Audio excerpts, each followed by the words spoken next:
a blue monster appears, leaving destruction in its wake. Saitama, a bald man wearing a cape, decides to deal with the situation.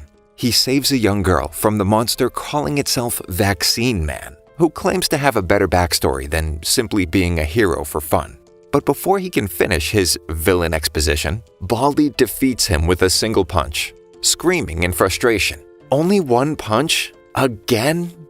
A less bald and more unemployed Saitama runs into a half-crab man named Crablante, but he leaves him alone, as a little boy with an impressive cleft chin drew nipples on his carapace and apparently needs to pay for it. He decides to save the kid, killing Crablante with a necktie, ripping out his eye stalk. After that, he trained so hard he went bald. That was 3 years ago. Present-day Saitama remembers a colossal man interrupting his shopping trip. Apparently, a mad scientist created a serum to make this meathead brother the strongest man alive.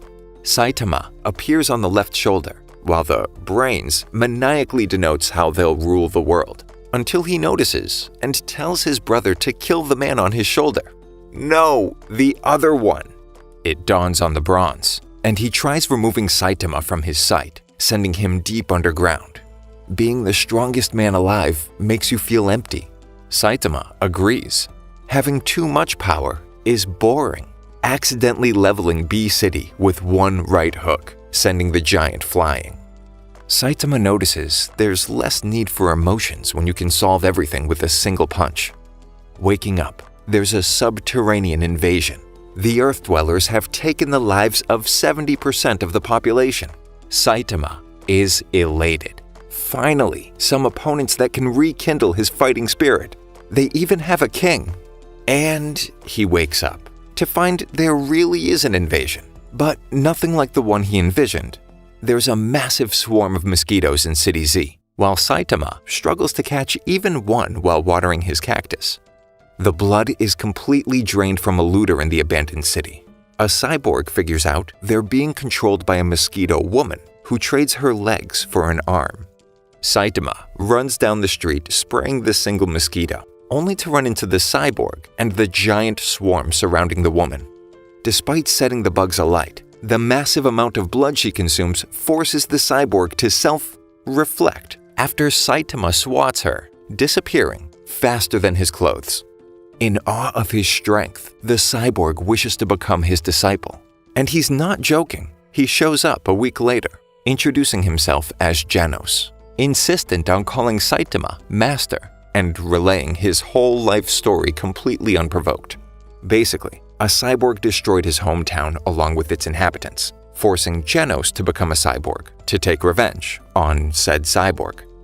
A mysterious figure decides to capture Saitama for his genetic experiments, sending genetically modified creatures after him.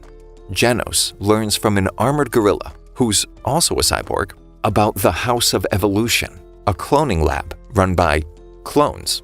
He launches into a monologue about Dr. Genus, who experiments with artificial evolution and who's taken an interest in Saitama's incredible strength. Upon arrival at the House of Evolution, Janos levels the entire above-ground complex. One of the clones unleashes Carnage Kabuto, the pinnacle of evolution, according to the doctor. He deals with Janos effortlessly, though when he goes to attack Saitama, he backs off, terrified of his power and lack of thought given to defense. He's wide open. Before they fight, Saitama reveals the secret to his strength: 100 push-ups, 100 sit-ups, 100 squats, and a 10-kilometer run every day for 3 years, or at least until your hair falls out. That's just regular strength training. That can't be his secret. Unfortunately for everyone in the room, that's pretty much the gist of it. Carnage Kabuto goes into carnage mode. He'll be in this rampaging state for a week, all the way to next Saturday. Saitama looks defeated. He isn't even putting up a fight. A whole week, which means today is Saturday. He's made a grave mistake. He missed discount day at the supermarket, absolutely destroying his wallet and Carnage Kabuto. But Janos reassures him that there's still enough time to make it before close. They blast a hole through the wall and rush to the store. Dr. Genus gives up on his research right then and there, while the Hero Association investigates Genos' destructive capabilities. After a passionate speech about eating the banks or trickle-down bootstraps, a terrorist named Hammerhead knocks down a building owned by Zenitsu, a wealthy, powerful man. Wrong building, but it's the thought that counts, right? Saitama jolts awake after a disturbing dream about rock, paper, scissors, discovering there's a group of terrorists running rampant. He won't stand for it. They stole his look. Now every bald man is a public enemy. Zenitsu doesn't need to look far for help. He hires an assassin who shows up at an almost too convenient time to deal with Hammerhead and co. He makes quick work of the cue balls, relieving their bodies of their heads. But Hammerhead slips away, only to run into Saitama in the forest, who destroys his stolen battlesuit. The assassin shows up and immediately thinks he's a terrorist. Saitama is disheartened that he has no idea who he is. The hired gun zips around, introducing himself as Speed of Sound Sonic. The only thing that slows him down is saying his own name. He's surprised that Saitama can block his attacks when he accidentally sacks him. Sonic vows that they'll meet again while slinking off. Saitama tells Genos they have a problem. Nobody knows who he is, despite defeating more monsters than any other hero. Apparently, if he wants recognition, he'll have to sign up to be on the official hero registry. They agree to sign up together, so Genos can become his official disciple. There are only two things standing in their way: a physical and written exam. Saitama destroys every record of the physical portion, and most of the equipment while he's at it. Genos gets a perfect score on both portions, but why would they make a cyborg take the physical? He is immediately ranked as an S-class hero, and confident in his master, begins celebrating, only to find out he mistook the top half of the letter C as that of an S. Saitama passed by 1 point despite a perfect physical score. They are the only two that pass the hero exams and must endure a class taught by Snek, an A-class hero. Frustrated at their lack of attention span, Snek tries to haze Saitama later on, only to embarrass himself further. Genos challenges Saitama to spar, though upon asking his master to go all out, he's completely baffled by his incredible strength. He still doesn't believe that Saitama's basic training regimen is truly his secret. He's on another level completely. Afterwards, they get some udon when Class A Rank 1 hero Sweet Mask comes to speak with Genos. Outside, he gives him an ominous welcome to the big leagues. It's been 5 days since they became heroes and Genos moved in. He casually mentions that Class C heroes need to make a quota or else they are removed from the registry. Saitama had no idea, nor did he have the slightest clue what he could teach his disciple. He quickly makes something up he read in a manga about training his mind or something, and gives him the goal of making S-Class top 10. He runs around the city for 2 days to no avail. To make matters worse, Sonic shows up, looking for a rematch against his imaginary rival, becoming spooked when Saitama breaks his sword and threatens him in anger. A woman points them out as another C-Class hero, Tank Top Tiger, approaches. Saitama laughs, thinking Sonic is a criminal, but becomes even more annoyed when he realizes nobody recognizes him as a hero.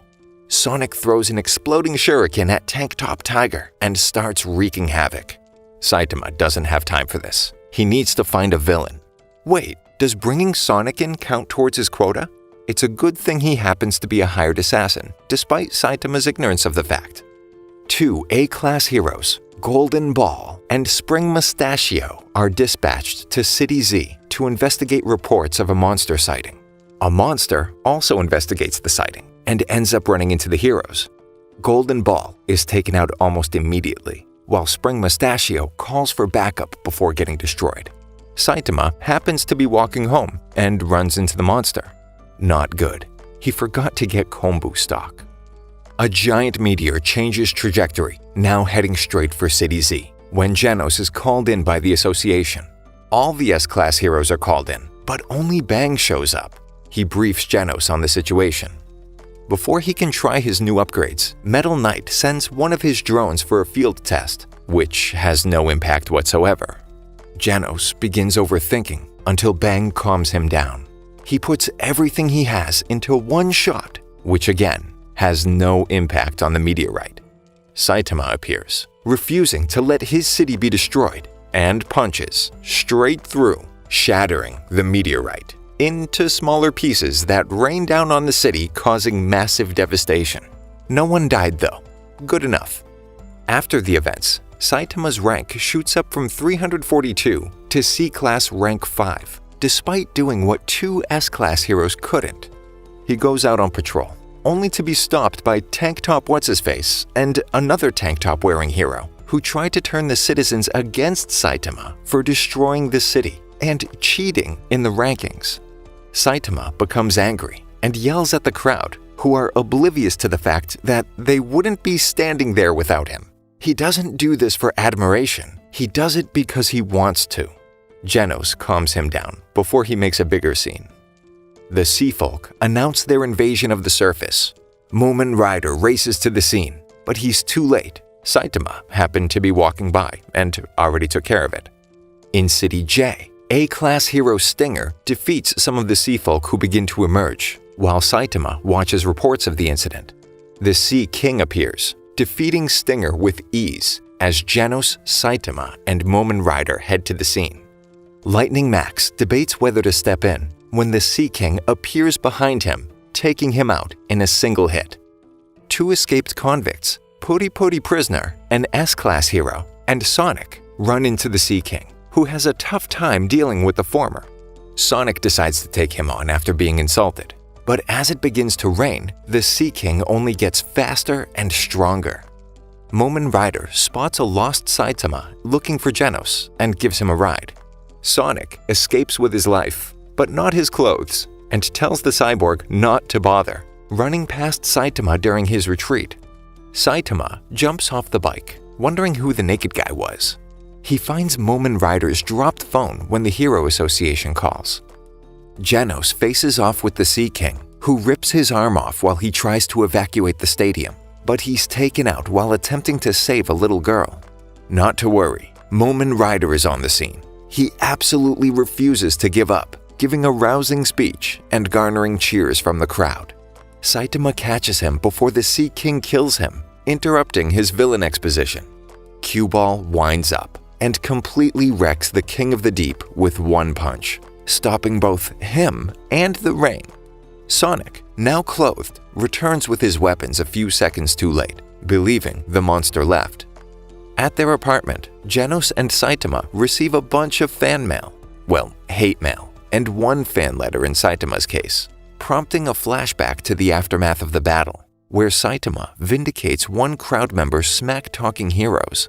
He lies to them, saying it's true that he's the guy who steps in to steal other heroes' credit, making them appreciate the fallen ones. A third letter arrived from the Hero Association, promoting him to C-Class rank 1 and inviting him to a meeting to decide whether to move up to B-Class. They discuss if he's really a fake despite his record-breaking test scores. If he's for real, they'll soon find out.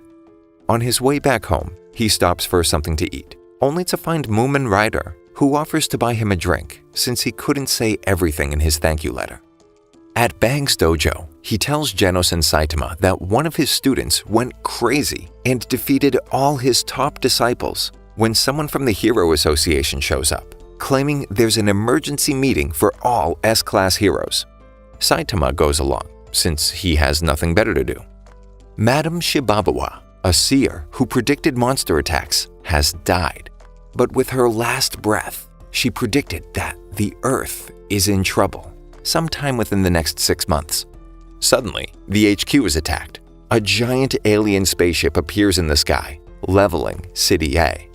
Genos looks around, but Saitama has already busted through the ceiling, boarding the ship with ease, leaving the S-Class heroes to fight on the ground. One of the aliens, Guryugunshoop, panics while Saitama thoughtlessly runs through the ship, punching everything in his path. They call Melzargard, the regenerating multi-headed alien fighting the S-Class heroes on the ground, back to the ship to help. Meanwhile, Saitama continues searching for the captain, accidentally breaking everything he touches. The heroes fighting the alien have a tough time as physical attacks have no effect, until Metal Bat finds and destroys a blue marble which kills off one of the heads. When Saitama is contacted telepathically and told to leave, claiming he's lost, the alien is more than happy to direct him off the ship, until he goes in the opposite direction. Smashing through the door, he finds the telepath who tries to intimidate him with telekinesis. But Saitama says it's a waste of time using such power to throw pebbles around, tossing one right through its head. The ship's gunner waits for confirmation, but decides to fire regardless. But the S-class hero Tornado stops the barrage, redirecting it towards the ship. Moomin Rider saves the survivors in City A, inspiring other low-ranking heroes to join him.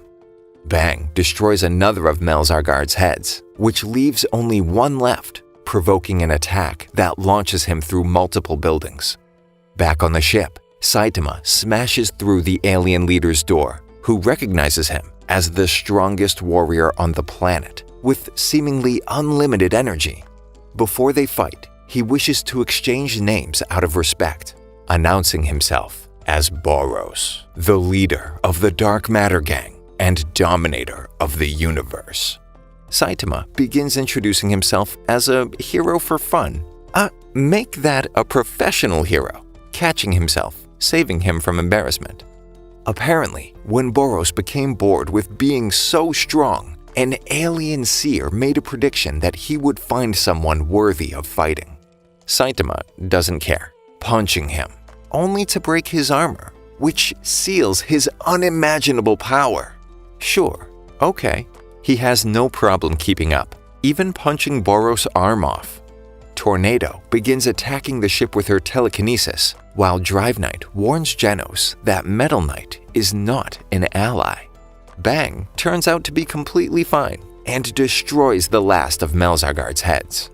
Boros continues his relentless assault on Saitama, who is still completely unfazed by everything he says and does. He does, however, have powerful regenerative powers, but Saitama interrupts his villain exposition, but takes a high knee, sending him to the moon.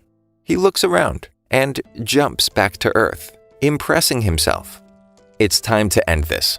Saitama finally unleashes one of his most powerful moves, consecutive normal punches. But it only provokes Boros to use his ultimate move, forcing Saitama to use his ultimate move, Serious Punch, which sends him around the world, completely baffling Boros that he lost. Sweet Mask shows up, becoming furious about the results of the battle, and loses it on the S-rank heroes, while Metal Knight sends a drone to collect the alien tech to incorporate into his own. Genos wonders where his master is, as Saitama punches his way out of the ship. They ignore a furious Tornado and start casually chatting about him beating Boros.